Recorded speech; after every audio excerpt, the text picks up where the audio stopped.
Search for Mr. Hyde, Chapter 2. That evening Mr. Utterson came home to his bachelor house in somber spirits and sat down to dinner without relish.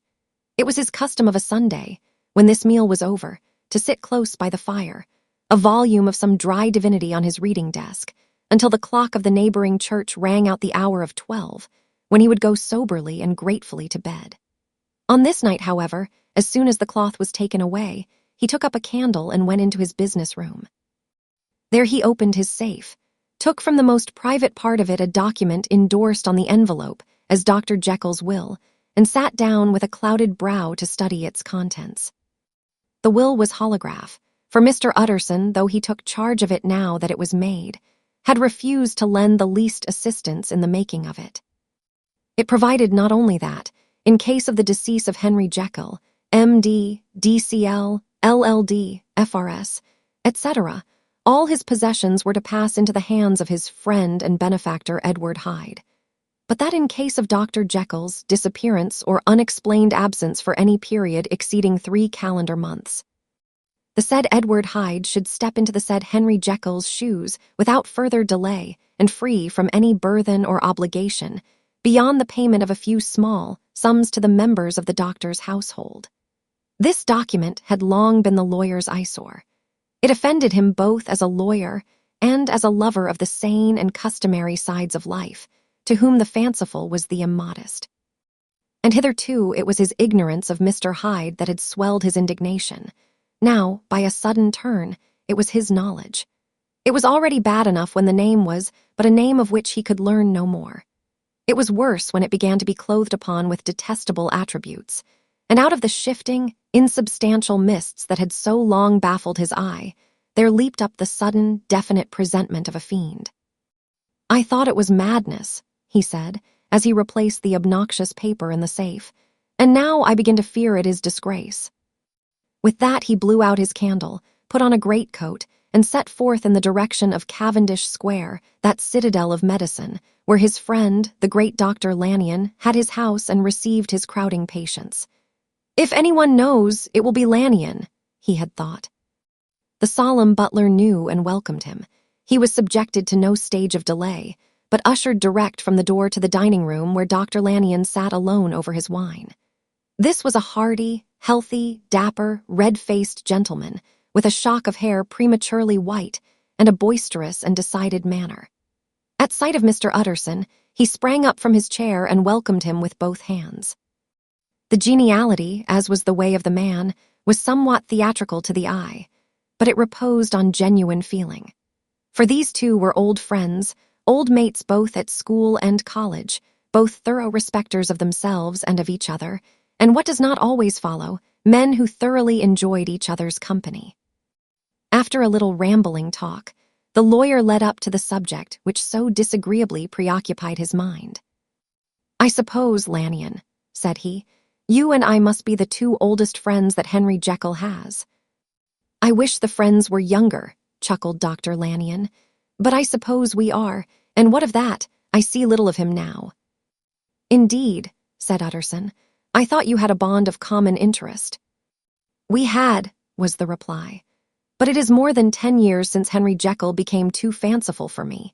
He began to go wrong in mind, and though of course I continue to take an interest in him for old sake's sake, as they say, I see and I have seen devilish little of the man.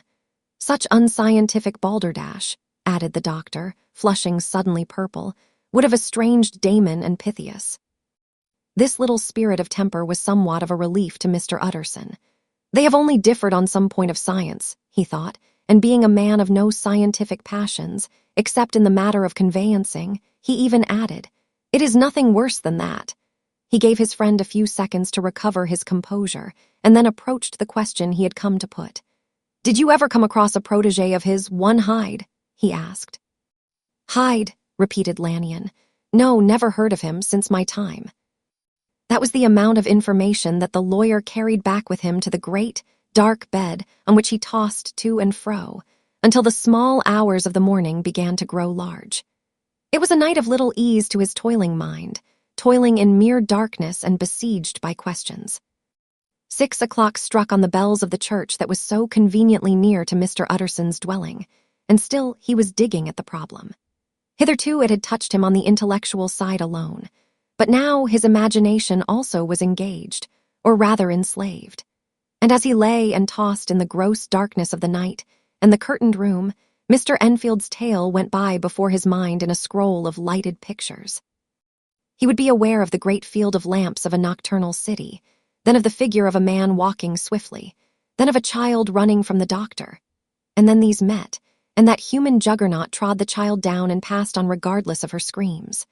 Or else he would see a room in a rich house where his friend lay asleep, dreaming and smiling at his dreams, and then the door of that room would be opened, the curtains of the bed plucked apart, the sleeper recalled, and lo, there would stand by his side a figure to whom power was given, and even at that dead hour, he must rise and do its bidding. The figure in these two phases haunted the lawyer all night, and if at any time he dozed over, it was but to see it glide more stealthily through sleeping houses, or move the more swiftly and still the more swiftly, even to dizziness, through wider labyrinths of lamplighted city, and at every street corner crush a child and leave her screaming. And still the figure had no face by which he might know it. Even in his dreams, it had no face, or one that baffled him and melted before his eyes. And thus it was that there sprang up and grew apace in the lawyer's mind a singularly strong, almost an inordinate, curiosity to behold the features of the real Mr. Hyde. If he could but once set eyes on him, he thought the mystery would lighten and perhaps roll altogether away, as was the habit of mysterious things when well examined. He might see a reason for his friend's strange preference or bondage, call it which you please, and even for the startling clauses of the will. At least it would be a face worth seeing, the face of a man who was without bowels of mercy, a face which had but to show itself to raise up, in the mind of the unimpressionable Enfield, a spirit of enduring hatred. From that time forward, Mr. Utterson began to haunt the door in the by-street of shops. In the morning before office hours, at noon when business was plenty and time scarce, at night under the face of the fogged city moon, by all lights, and at all hours of solitude or concourse, the lawyer was to be found on his chosen post. If he be Mr. Hyde, he had thought, I shall be Mr. Seek. And at last his patience was rewarded. It was a fine dry night, frost in the air, the streets as clean as a ballroom floor, the lamps, unshaken by any wind, drawing a regular pattern of light and shadow. By 10 o'clock, when the shops were closed, the by-street was very solitary and, in spite of the low growl of London from all round, very silent. Small sounds carried far. Domestic sounds out of the houses were clearly audible on either side of the roadway, and the rumor of the approach of any passenger preceded him by a long time. Mr. Utterson had been some minutes at his post when he was aware of an odd light footstep drawing near.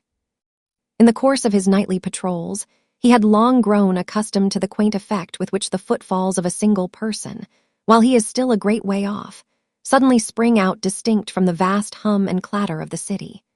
Yet his attention had never before been so sharply and decisively arrested, and it was with a strong, superstitious prevision of success that he withdrew into the entry of the court. The steps drew swiftly nearer and swelled out suddenly louder as they turned the end of the street. The lawyer, looking forth from the entry, could soon see what manner of man he had to deal with. He was small and very plainly dressed, and the look of him, even at that distance, went somehow strongly against the watcher's inclination. But he made straight for the door, crossing the roadway to save time, and as he came, he drew a key from his pocket like one approaching home. Mr. Utterson stepped out and touched him on the shoulder as he passed. "Mr. Hyde, I think." Mr. Hyde shrank back with a hissing intake of the breath, but his fear was only momentary, and though he did not look the lawyer in the face, he answered coolly enough, "That is my name. What do you want?" "I see you are going in," returned the lawyer. "I am an old friend of Dr. Jekyll's, Mr. Utterson of Gaunt Street. You must have heard of my name, and meeting you so conveniently, I thought you might admit me." "You will not find Dr. Jekyll. He is from home," replied Mr. Hyde, blowing in the key. And then suddenly, but still without looking up, "How did you know me?" he asked. "On your side," said Mr. Utterson. "Will you do me a favor?" "With pleasure," replied the other. "What shall it be?" "Will you let me see your face?" asked the lawyer. Mr. Hyde appeared to hesitate, and then, as if upon some sudden reflection, fronted about with an air of defiance, and the pair stared at each other pretty fixedly for a few seconds. "Now I shall know you again," said Mr. Utterson. "It may be useful." "Yes," returned Mr. Hyde, "it is as well we have met, and apropos you should have my address." And he gave a number of a street in Soho. Good God, thought Mr. Utterson, can he, too, have been thinking of the will? But he kept his feelings to himself and only grunted in acknowledgement of the address. "And now," said the other, "how did you know me?" "By description," was the reply. "Whose description?" "We have common friends," said Mr. Utterson. "Common friends," echoed Mr. Hyde a little hoarsely. "Who are they?" "Jekyll, for instance," said the lawyer. "He never told you," cried Mr. Hyde with a flush of anger. "I did not think you would have lied." "Come," said Mr. Utterson, "that is not fitting language." The other snarled aloud into a savage laugh, and the next moment, with extraordinary quickness, he had unlocked the door and disappeared into the house. The lawyer stood a while when Mr. Hyde had left him, the picture of disquietude. Then he began slowly to mount the street, pausing every step or two and putting his hand to his brow like a man in mental perplexity. The problem he was thus debating as he walked was one of a class that is rarely solved. Mr. Hyde was pale and dwarfish. He gave an impression of deformity without any nameable malformation. He had a displeasing smile. He had borne himself to the lawyer with a sort of murderous mixture of timidity and boldness, and he spoke with a husky, whispering, and somewhat broken voice. All these were points against him, but not all of these together could explain the hitherto unknown disgust, loathing, and fear with which Mr. Utterson regarded him. "There must be something else," said the perplexed gentleman. "There is something more if I could find a name for it. God bless me, the man seems hardly human. Something troglodytic, shall we say? Or can it be the old story of Dr. Fell? Or is it the mere radiance of a foul soul that thus transpires through and transfigures its clay continent? The last, I think. For, oh, my poor old Harry Jekyll, if ever I read Satan's signature upon a face, it is on that of your new friend."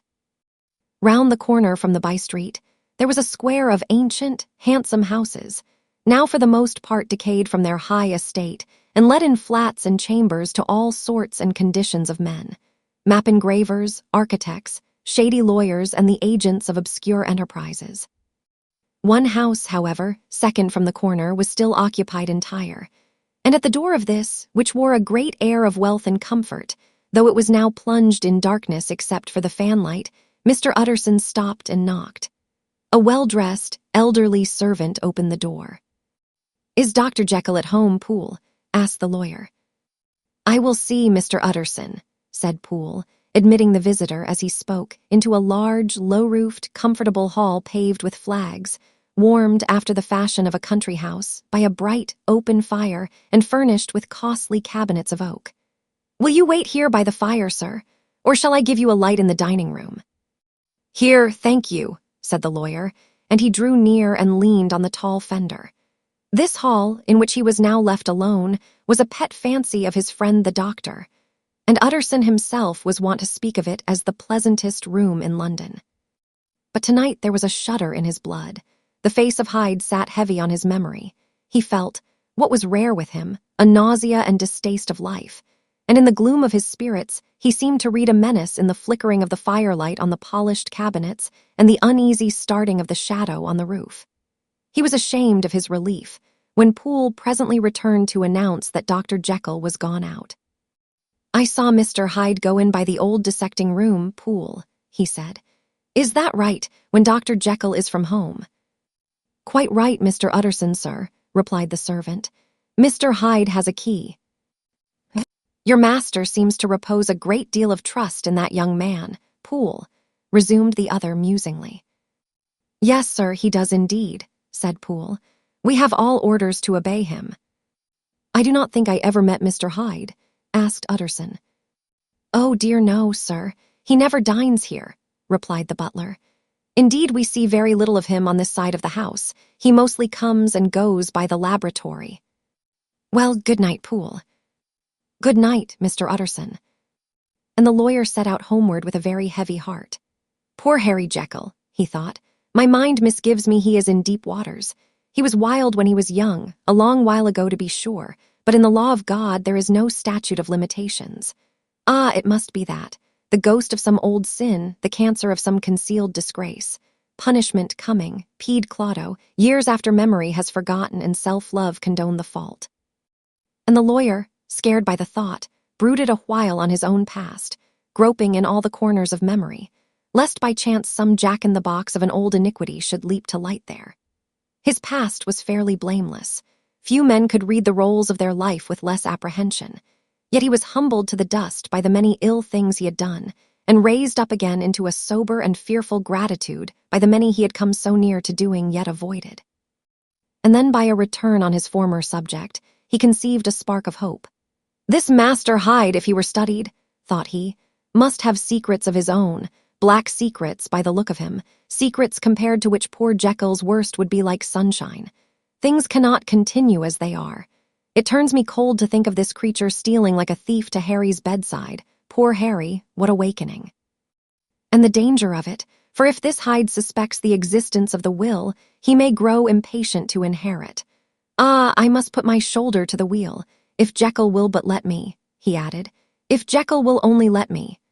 For once more he saw before his mind's eye, as clear as transparency, the strange clauses of the will.